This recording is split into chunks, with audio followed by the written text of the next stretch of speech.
2025 সালের IPL mega নিলাম এই বছরের ডিসেম্বর থেকে নতুন বছরের ফেব্রুয়ারির মধ্যে অনুষ্ঠিত হবে। উক্ত মেগা নিলামের আগে বর্তমান স্কোয়াড থেকে মাত্র 5 ক্রিকেটারকে ধরে রাখতে পারবে ফ্র্যাঞ্চাইজিগুলো। নতুন স্কোয়াড সাজাতে বাকিদের নিতে হবে মেগা নিলাম থেকে। মোস্তাফিজুর রহমান আইপিএল 2024-এ চেন্নাই সুপার কিংসের হয়ে খেলেছেন।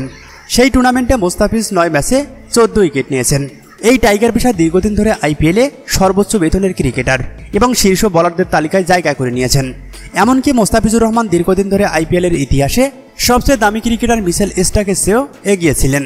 মিচেল স্টার্কের সমান ম্যাচ খেলার সুযোগ না পাওয়ায় সেই জায়গা থেকে কিছুটা পিছিয়ে পড়েছেন দাফিজ। এদিকে ভারতীয় সংবাদ মাধ্যমের খবরে বলা হয়েছে, কলকাতা নাইট রাইডার্স প্লেয়ার রোটেশনে যে ক্রিকেটারদের ধরে রাখার পরিকল্পনায় হাঁটছে সেই তালিকায় নাই 24 কোটির মিচেল স্টার্ক। আর চেন্নাই সুপার কিংস যে 5 ক্রিকেটারকে ধরে রাখবে সেই তালিকাতেও নেই মোস্তাফিজুর রহমানের নাম। সেই থেকে ধারণা করা হচ্ছে 24 কোটির মিচেল স্টার্ককে প্লেয়ার রোটেশনে ধরে না রেখে নিলামের আগেই ছেড়ে দিয়ে বাংলাদেশি পেসার মোস্তাফিজুর রহমানকে দলে ফেরাতে পারে শাহরুখ খানের ফ্র্যাঞ্চাইজি।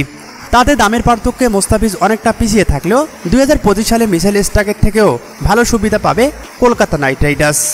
অল্প টাকা ব্যয় করে মহামূল্যবান মোস্তাফিজকে দলে ফেরানোর সুযোগ থাকবে শাহরুখ খানের ফ্র্যাঞ্চাইজির কাছে।